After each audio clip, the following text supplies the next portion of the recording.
রাশিয়ার শত শত ড্রোন হামলায় অন্ধকার নেমে এলো ইউক্রেনে, যার ফলে বিদ্যুৎহীন হয়ে পড়ে 1 লাখেরও বেশি বাড়িঘর। রাশিয়ার এই হামলার মূল টার্গেট ছিল ইউক্রেনের জ্বালানি কেন্দ্রগুলো। রুশ বাহিনীর ড্রোন হামলার প্রভাব পড়েছে ইউক্রেনের পলতাভা, সুমি ও চেরনিহিভ অঞ্চলে, এমন তথ্যই জানিয়েছেন ইউক্রেনের প্রেসিডেন্ট ভলোদিমির জেলেনস্কি।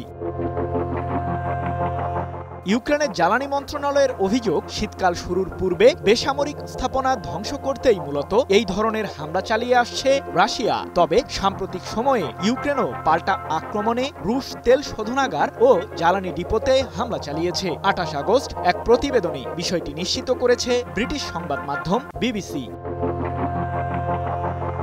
রাশিয়ার এই ড্রোন হামলা প্রসঙ্গে ক্ষোভ জানিয়ে জেলেনস্কি বলেন, এক রাতেই প্রায় 100টি ড্রোন হামলা চালিয়েছে রাশিয়া। লক্ষ্যবস্তু ছিল বিদ্যুৎ কেন্দ্র সহ জ্বালানি স্থাপনা। তবে খার্কিভ অঞ্চলের একটি স্কুল এবং খেরসনে একটি উঁচু ভবনও ক্ষতিগ্রস্ত হয়েছে। রাশিয়াকে থামাতে এবং প্রকৃত নিরাপত্তা নিশ্চিত করতে নতুন ধরনের চাপ প্রয়োজন।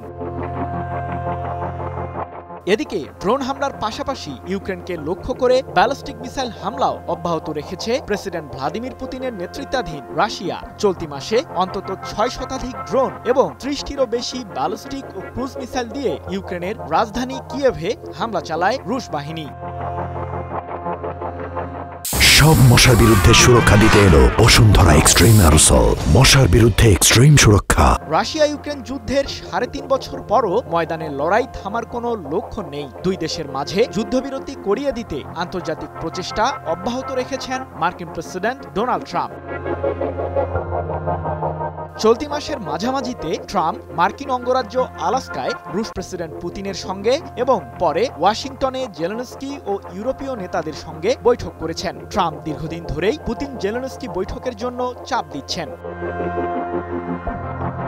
ইউক্রেনের প্রেসিডেন্ট এ উদ্যোগ সমর্থন করলেও তিনি পশ্চিমা মিত্রদের কাছ থেকে এমন নিরাপত্তা নিশ্চয়তা চাইছেন যাতে শান্তি চুক্তির পর ভবিষ্যতে রাশিয়া আর নতুন করে হামলা চালাতে না পারে। সৃজন মাহমুদ, নিউজ 24।